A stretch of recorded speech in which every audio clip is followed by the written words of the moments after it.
Pen drive ಸೂತ್ರಧಾರಿಗಳ ಮೇಲೆ SIT ದಾಳಿಗೆ ಅಶೋಕ್ ಕೆಂಡ. ರಾಜ್ಯದಲ್ಲಿ ಜೋರಾದ ತಿಮಿಂಗಿಲ್ಲದ ಪಾಲಿಟಿಕ್ಸ್. ಹಗಲುಗನಸು ಕಾಣ್ತಾ ಇರುವುದು ನಾವೆಲ್ಲ ಸಿದ್ದರಾಮಯ್ಯ ಅಂಥೇಳಿ ಅಶೋಕ್ ಟಕ್ಕರ್. ಪಶ್ಚಿಮ ಬಂಗಾಳದಲ್ಲಿ ಕಾಂಗ್ರೆಸ್ ವಿರುದ್ಧ ಅಮಿತ್ ಶಾ ವಾಗ್ದಾಳಿ. ಎಲ್ಲವನ್ನು ನೋಡೋಣ ಕರ್ನಾಟಕ ಟಾಪ್ 20ಯಲ್ಲಿ. ಪ್ರಜ್ವಲ್ ರೇವಣ್ಣ ಪೆನ್ಡ್ರೈವ್ ಪ್ರಕರಣದಲ್ಲಿ ಹಾಸನದಲ್ಲಿ ಎಸ್ಐಟಿ ದಾಳಿ ನಡೆಸಿರುವ ಬಗ್ಗೆ ಪ್ರತಿಪಕ್ಷ ನಾಯಕ ಆರ್ ಅಶೋಕ್ ಪ್ರತಿಕ್ರಿಯೆ ಕೊಟ್ಟಿದ್ದು, ಕಾಂಗ್ರೆಸ್ಗೆ ಒಕ್ಕಲಿಗ ಜನಾಂಗ ತಿರುಗಿ ಬೀಳುತ್ತೆ ಎಂಬ ಭಯ ಶುರುವಾಗಿದೆ. ಕಾಂಗ್ರೆಸ್ಸಿಗರಿಗೆ ಇರುಸು ಮುರುಸು ಆಗಿ ಹೀಗ್ ಮಾಡ್ತಾ ಇದ್ದಾರೆ ಎಂದಿದ್ದಾರೆ. ಬೆಂಗಳೂರಿನಲ್ಲಿ ಮಾತನಾಡಿದ ಆರ್ ಅಶೋಕ್, ಪೆನ್ಡ್ರೈವ್ ಹಂಚಿದವರೇ ಕಾಂಗ್ರೆಸ್ನವರು, ಇದರಲ್ಲಿ ಎರಡು ಮಾತಿಲ್ಲ. ಈಗ ತಮ್ಮ ಮೇಲಿನ ಆಪಾದನೆಯನ್ನ ಬಿಜೆಪಿ ಕಡೆಗೆ ತಿರುಗಿಸ್ತಾ ಇದ್ದಾರೆ. ಎಸ್ಐಟಿ ಅಧಿಕಾರಿಗಳು ಪಕ್ಷಪಾತಿ ಧೋರಣೆ ತೋರಿಸ್ತಾ ಇದ್ದಾರೆ ಎಂದಿದ್ದಾರೆ. ಎಸ್ಐಟಿ ನಡೆಸುವ ಪಿನ್ ಟು ಪಿನ್ ತನಿಖೆಯ ಮಾಹಿತಿ ಕಾಂಗ್ರೆಸ್ಗೆ ಹೋಗ್ತಿದೆ. ನಿಷ್ಪಕ್ಷಪಾತವಾಗಿ ತನಿಖೆ ನಡೆಯಬೇಕಾದ್ರೆ ಸಿಬಿಐಗೆ ತನಿಖೆ ವಹಿಸಲಿ ಎಂದಿದ್ದಾರೆ. ಮತ್ತೆ SITಯಲ್ಲಿ ಆಗುವಂತ ಎಲ್ಲ ತನಿಖೆ ಪಿನ್ ಟು ಪಿನ್ ಮಾಹಿತಿ. ಇನ್ನು ತನಿಖೆ ಆಗಕ್ ಮುಂಚೆ, ಅರೆಸ್ಟ್ ಆಗಕ್ ಮುಂಚೆ ಫಸ್ಟ್ ಕಾಂಗ್ರೆಸ್ ಅವ್ರಿಗೆ ಮೆಸೇಜ್ ಹೋಗ್ತೈತೆ. ಆ ಪರಿಸ್ಥಿತಿಯಲ್ಲಿ SIT ನಡೀತಾ ಇದೆ ಇವತ್ತು. ಅದಕ್ಕೆ SIT ಅದರ ಪಾವಿತ್ರತೆಯನ್ನ ಕಳ್ಕೊಂಡ್ಬಿಟ್ಟಿದ್ದಾರೆ. ಅದರಿಂದ ಕೂಡಲೇ CBI ಕೊಡ್ಲಿ.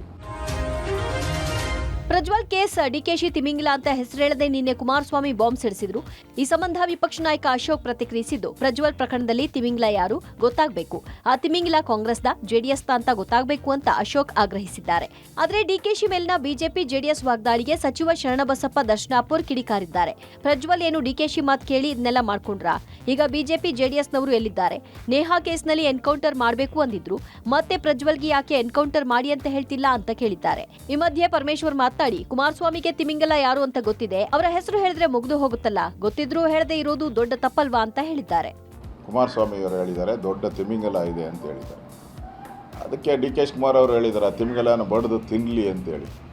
ಅದನ್ನು ತೀರ್ಮಾನ ಮಾಡಬೇಕು, ಬಡ್ದು ತಿನ್ನೋದು ತೀರ್ಮಾನ ಮಾಡಬೇಕಾಗಿರೋದು ದೇವೇಗೌಡರು ಅವ್ರ ಕುಟುಂಬದವರು, ನಾವಲ್ಲ. ಅದನ್ನು ಪ್ರಜ್ವಲ್ ರೇವಣ್ಣ ಅವರು DK ಶಿವಕುಮಾರ್ ಮಾತು ಕೇಳಿ ವಿಡಿಯೋ ಮಾಡ್ಯಾನ.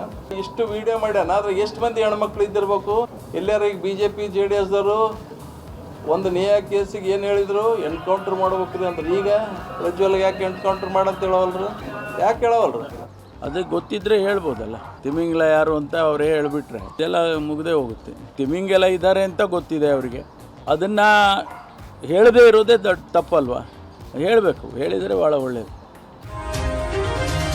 ರಾಜ್ಯದಲ್ಲಿ ಲೋಕಸಭಾ ಚುನಾವಣೆ ಫಲಿತಾಂಶ ಬಳಿಕ ಕಾಂಗ್ರೆಸ್ ಸರ್ಕಾರ ಬೀಳುತ್ತೆ, ಮಹಾರಾಷ್ಟ್ರ ಮಾದರಿ ಆಪರೇಷನ್ ಕರ್ನಾಟಕದಲ್ಲಿ ಆಗುತ್ತೆ ಎಂಬ ಮಹಾರಾಷ್ಟ್ರ ಸಿಎಂ ಏಕನಾಥ್ ಶಿಂದೆ ಹೇಳಿಕೆಗೆ ಬಿಜೆಪಿಯವರು ಭ್ರಮೆಯಲ್ಲಿದ್ದಾರೆಂಬ ಸಿದ್ದರಾಮಯ್ಯ ಹೇಳಿಕೆಗೆ ಅಶೋಕ್ ಟಕ್ಕರ್ ಕೊಟ್ಟಿದ್ದಾರೆ. ಹಗಲುಗನಸು ಕಾಣ್ತಿರೋದು ನಾವಲ್ಲ ಸಿದ್ದರಾಮಯ್ಯ. ಹಿಂದೆ 17 ಶಾಸ್ತ್ರು ಹೋಗ್ತಾರಾ? ಸಾಧ್ಯವಿಲ್ಲ ಅಂದಿದ್ರು. ಅದು ಸಾಧ್ಯವಾಯ್ತಲ್ಲ. 17 ಶಾಸ್ತ್ರು ಬಂದ್ರಲ್ಲ. ಮಹಾರಾಷ್ಟ್ರದಲ್ಲೂ 90 ಜನ ಶಾಸಕರು ಆಚೆ ಹೋದ್ರಲ್ಲ. ಹೇಗಾಯ್ತು ಅದು? ಪ್ರಧಾನಿಯಾಗಿ ಮತ್ತೆ ಮೋದಿಯವರು ಆದ್ರೆ ಕಾಂಗ್ರೆಸ್ನವರಿಗೆ ಮತ್ತೆ ಗಂಟು ಮೂಟೆ ಕಟ್ಟೋದಷ್ಟೇ ಬಾಕಿ ಇದೆ. ಯಾರು ನಾನಲ್ಲ ಅಂತ ಹೇಳ್ತಿದ್ದಾರೋ ಅವರೇ ಮೊದಲು ಕಾಂಗ್ರೆಸ್ ಬಿಡ್ತಾರೆ. ಆ ತರದ ಸನ್ನಿವೇಶ ನಿರ್ಮಾಣ ಆದ್ರೆ ಅವರೇ ಮೊದಲು ನಿಲ್ತಾರೆ ಎಂದಿದ್ದಾರೆ. ಇನ್ನು ಯಾದಗಿರಿ ಜಿಲ್ಲಾ ಉಸ್ತುವಾರಿ ಸಚಿವ ಶರಣಬಸಪ್ಪ ದರ್ಶನಾಪುರ್ ಏಕನಾಥ್ ಶಿಂದೆಗೆ ಸವಾಲ್ ಹಾಕಿದ್ದಾರೆ. ಯಾದಗಿರಿಯಲ್ಲಿ ಮಾತನಾಡಿದ ಸಚಿವ ದರ್ಶನಾಪುರ್, ಏಕನಾಥ್ ಶಿಂದೆಗೆ ಮಹಾರಾಷ್ಟ್ರದಲ್ಲೇ ಏನು ಕಡಿಯಲು ಆಗ್ತಾ ಇಲ್ಲ, ಇಲ್ಲಿ ಏನ್ ಕಿಸಿತಾರೆ ಅಂತ ತೀವ್ರ ವಾಗ್ದಾಳಿ ನಡೆಸಿದ್ರು. ಸಿದ್ದರಾಮಯ್ಯನವರು ಅವ್ರು ಆಗಲುಗನಸು ಕಾಣ್ತಾ ಇದ್ದಾರೆ ಅಷ್ಟೇ. ಹಿಂದೆ ಅವ್ರದೇ ಸರ್ಕಾರ ಇತ್ತಲ್ಲ, ಹೆಂಗೆ ಬಿದ್ದೋಯ್ತು. ಅವ್ರು ಹೇಳ್ತಾ ಇದ್ರು, ಹೆಂಗ್ ಕರ್ಕೊಂಡು ಹೋಗ್ಬಿಡ್ತಾರೆ, 17 ಜನ ಬೇಕು, 18 ಜನ ಬೇಕು, ಹೆಂಗ್ ಕರ್ಕೊಂಡು ಹೋಗ್ತಾರೆ, ಸಾಧ್ಯನಾ ಅಂತ. ಸಾಧ್ಯ ಆಯ್ತಲ್ಲ. ಮತ್ತೊಮ್ಮೆ ಈ ದೇಶದ ಪ್ರಧಾನಿ ಮೋದಿ ಆದ್ಮೇಲೆ ಇಲ್ಲಿ ಕಾಂಗ್ರೆಸ್ ಅವರಿಗೆ ಗಂಟು ಮೂಟೆ ಕಟ್ಟೋದು ಒಂದೇ ಬಾಕಿ ಇರೋದು. 2019ರಲ್ಲಿ ಆರ್ಟಿಕಲ್ 370 ರದ್ದುಗೊಳಿಸಿದ ನಂತರ ಒಂದು ಕಾಲದಲ್ಲಿ ತೊಂದರೆಗೆ ಒಳಗಾಗಿದ್ದ ಕಾಶ್ಮೀರದಲ್ಲಿ ಈಗ ಶಾಂತಿ ಮರಳಿದೆ. ಪಾಕ್ ಆಕ್ರಮಿತ ಕಾಶ್ಮೀರದಲ್ಲಿ ಆಜಾದಿ ಘೋಷಣೆಗಳೊಂದಿಗೆ ಪ್ರತಿಭಟನೆಗಳು ಪ್ರತಿಧ್ವನಿಸುತ್ತಿವೆ. POK ಭಾರತದ ಭಾಗವಾಗಿದ್ದು ಅದನ್ನ ಪಡೆಯಲಿದ್ದೇವೆ ಅಂತ ಕೇಂದ್ರ ಗೃಹ ಸಚಿವ ಅಮಿತ್ ಶಾ ಹೇಳಿದ್ದಾರೆ. ಪಶ್ಚಿಮ ಬಂಗಾಳದ ಸೆರಾಂಪುರ್ನಲ್ಲಿ ರ್ಯಾಲಿಯನ್ನುದ್ದೇಶಿಸಿ ಮಾತನಾಡಿದ ಅವರು, POK ಸ್ವಾಧೀನಪಡಿಸಿಕೊಳ್ಳುವ ಬೇಡಿಕೆಯನ್ನ ಬೆಂಬಲಿಸದ ಕಾಂಗ್ರೆಸ್ ನಾಯಕರನ್ನ ತರಾಟೆಗೆ ತೆಗೆದುಕೊಂಡ್ರು. ಮಣಿಶಂಕರ್ ಅಯ್ಯರ್ ಅವರಂತಹ ಕಾಂಗ್ರೆಸ್ ನಾಯಕರು ಅವರ ಬಳಿ ಅಣುಬಾಂಬ್ ಇರುವುದರಿಂದ ನಾವು ಇದನ್ನ ಮಾಡಬಾರದು ಅಂತ ಹೇಳ್ತಾರೆ. ಆದ್ರೆ ನಾನು ಹೇಳ್ತೀನಿ, ಈ ಪಾಕ್ ಆಕ್ರಮಿತ ಕಾಶ್ಮೀರ ಭಾರತದ ಭಾಗವಾಗಿದೆ, ನಾವು ಅದನ್ನ ತೆಗೆದುಕೊಳ್ತೀವಿ ಅಂದ್ರು. ಪಶ್ಚಿಮ ಬಂಗಾಳ ಮುಖ್ಯಮಂತ್ರಿ ಮಮತಾ ಬ್ಯಾನರ್ಜಿ CAA ಅನ್ನ ವಿರೋಧಿಸಿದ್ದಕ್ಕಾಗಿ ಮತ್ತು ಅವರ ಮತ ಬ್ಯಾಂಕ್ ಅನ್ನ ಸಮಾಧಾನಪಡಿಸಿಕೊಳ್ಳಲು ಒಳ ನುಸುಳುಕೋರರನ್ನ ಬೆಂಬಲಿಸಲು ರ್ಯಾಲಿಗಳನ್ನು ನಡೆಸ್ತಾ ಇದ್ದಾರೆ ಅಂತ ವಾಗ್ದಾಳಿ ನಡೆಸಿದ್ರು.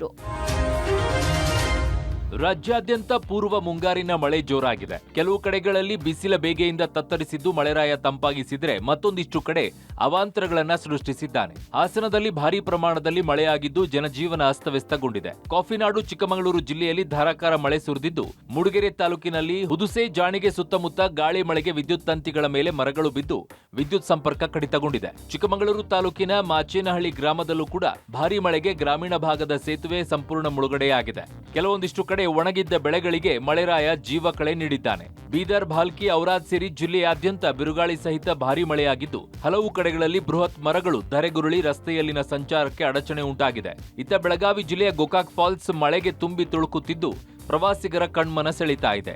ಚಾಮರಾಜನಗರದ ರಾಮಸಮುದ್ರದಲ್ಲಿ ಮಳೆಗಾಗಿ ಪೂಜೆ ಮಾಡಿ ಪ್ರಾರ್ಥನೆಯನ್ನ ಮಾಡಿದ್ದಾರೆ. ಬೆಳಗಾವಿಯ ಮಲಪ್ರಭಾ ನದಿ ಬರಿದಾಗಿ ಕಿತ್ತೂರು ಕರ್ನಾಟಕ ಭಾಗದ 4 ಜಿಲ್ಲೆಗಳಿಗೆ ಕುಡಿಯುವ ನೀರಿನ ಹಾಹಾಕಾರ ಭೀತಿ ಎದುರಾಗಿದೆ. ಇನ್ನು ಇಂದು ಬಳ್ಳಾರಿ, ಚಾಮರಾಜನಗರ, ಹಾಸನ, ಕೊಡಗು, ಮಂಡ್ಯ, ಮೈಸೂರು, ಶಿವಮೊಗ್ಗ ಜಿಲ್ಲೆಗಳಿಗೆ ಯೆಲ್ಲೋ ಅಲರ್ಟ್ ಘೋಷಿಸಲಾಗಿದೆ. ಸಮರ್ಪಕ ಕುಡಿಯುವ ನೀರು ಹಾಗೂ ಮೂಲಭೂತ ಸೌಲಭ್ಯಕ್ಕೆ ಆಗ್ರಹಿಸಿ ದಾವಣಗೆರೆ ಜಿಲ್ಲೆಯ ಚನ್ನಗಿರಿ ತಾಲೂಕಿನ ಮರವಂಜಿ ತಾಂಡದ ಗ್ರಾಮಸ್ಥರು ಗ್ರಾಮ ಪಂಚಾಯಿತಿಗೆ ಬೀಗ ಹಾಕಿ ಪ್ರತಿಭಟನೆ ನಡೆಸಿದರು. ಗ್ರಾಮದ ಪರಿಶಿಷ್ಟ ಕಾಲನಿಯಲ್ಲಿ ಕಳೆದ 15 ದಿನಗಳಿಂದ ಕುಡಿಯುವ ನೀರು ಪೂರೈಕೆ ಆಗದ ಹಿನ್ನೆಲೆಯಲ್ಲಿ ಗ್ರಾಮಸ್ಥರು ಪಂಚಾಯಿತಿಗೆ ಬೀಗ ಹಾಕಿ ಆಕ್ರೋಶ ವ್ಯಕ್ತಪಡಿಸಿದರು.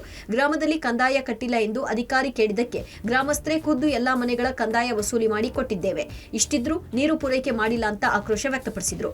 ಅಷ್ಟೇ ಅಲ್ಲದೆ ಗ್ರಾಮದಲ್ಲಿ ಡೆಂಗ್ಯೂವಿನಿಂದ ಓರ್ವ ಸಾವನ್ನಪ್ಪಿದ್ರೂ ಕೂಡ ಅಧಿಕಾರಿಗಳು ಚರಂಡಿ ಸ್ವಚ್ಛಗೊಳಿಸಲು ಕ್ರಮ ಕೈಗೊಳ್ಳುವ ಬದಲು ನಿರ್ಲಕ್ಷ್ಯ ವಹಿಸ್ತಾ ಇದ್ದಾರೆ ಅಂತ ಆಕ್ರೋಶ ವ್ಯಕ್ತಪಡಿಸಿದರು. ಸರ್ಕಾರಿ ಅಕ್ಕಿಯನ್ನು ಹೆಚ್ಚಿನ ದರಕ್ಕೆ ಮಾರಾಟ ಮಾಡುತ್ತಿರುವ ಘಟನೆ ಯಾದಗಿರಿ ಜಿಲ್ಲೆಯಲ್ಲಿ ಬೆಳಕಿಗೆ ಬಂದಿದೆ. ಜಿಲ್ಲೆಯ ಶಹಾಪುರ ತಾಲೂಕಿನ ಸ್ಲಂ ಏರಿಯಾದಲ್ಲಿ ಅಕ್ಕಿ ದಂಧೆ ಬಟಾಬಯಲಾಗಿದ್ದು ನೂರಾರು ಕ್ವಿಂಟಲ್ ಪಡಿತರ ಅಕ್ಕಿ ವಶಕ್ಕೆ ಪಡೆಯಲಾಗಿದೆ.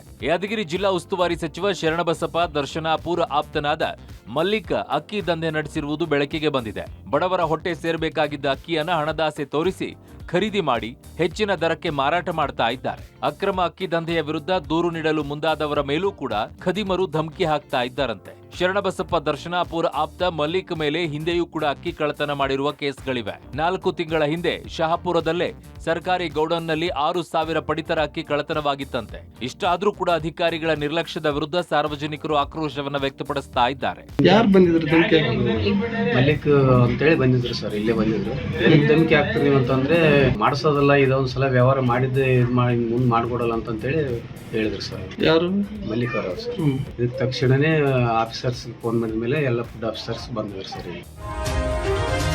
ದಕ್ಷಿಣ ಕಾಶಿ ಎಂದೇ ಕರೆಯಲ್ಪಡುವ ಮೈಸೂರಿನ ನಂಜನಗೂಡು ಶ್ರೀ ಶ್ರೀಕಂಠೇಶ್ವರ ಸ್ವಾಮಿ ದೇಗುಲದಲ್ಲಿ ಮತ್ತೆ ದಾಖಲೆಯ ಮೊತ್ತದ ಹಣ ಸಂಗ್ರಹವಾಗಿದೆ. ದೇವಸ್ಥಾನದ ಹುಂಡಿ ಎಣಿಕೆ ಪೂರ್ಣಗೊಂಡಿದ್ದು ದೇವಾಲಯದ 35 ಹುಂಡಿಗಳನ್ನ ಎಣಿಕೆ ಮಾಡಿದಾಗ 1,72,00,000 ರೂಪಾಯಿ ನಗದು ಸಂಗ್ರಹವಾಗಿದೆ. ಹಣ ಮಾತ್ರವಲ್ಲದೆ ಚಿನ್ನಾಭರಣ, ಬೆಳ್ಳಿಯನ್ನು ಕೂಡ ಭಕ್ತರು ದೇವರಿಗೆ ಸಮರ್ಪಿಸಿದ್ದಾರೆ. ಸುಮಾರು 92.50 ಗ್ರಾಂನಷ್ಟು ಚಿನ್ನಾಭರಣ, 3.5 ಕೆಜಿಯಷ್ಟು ಬೆಳ್ಳಿ ಸಂಗ್ರಹವಾಗಿದೆ. ಇದರ ಜೊತೆಗೆ 33 ವಿದೇಶಿ ಕರೆನ್ಸಿ ಕಾಣಿಕೆಯಾಗಿ ಬಂದಿರುವುದು ವಿಶೇಷವಾಗಿದೆ. ದೇಗುಲದ ದಾಸೋಹ ಭವನದಲ್ಲಿ ಹುಂಡಿಗಳು ಎಣಿಕೆ ಮಾಡಿದ್ದು ಸಂಗ್ರಹವಾದ ಹಣ, ಆಭರಣಗಳನ್ನ ನೋಡಿ ದೇಗುಲದ ಮಂಡಳಿ ಬೆರಗಾಗಿದ್ದಾರೆ. ಹುಣ್ಣಿಮೆ ಸೇರಿದಂತೆ ವಿಶೇಷ ದಿನಗಳಲ್ಲಿ ದೇಗುಲಕ್ಕೆ ಹೆಚ್ಚಿನ ಭಕ್ತರು ಭೇಟಿ ನೀಡಿದ್ದರಿಂದ ದಾಖಲೆಯ ಮೊತ್ತದ ಹಣ ಸಂಗ್ರಹವಾಗಿದೆ.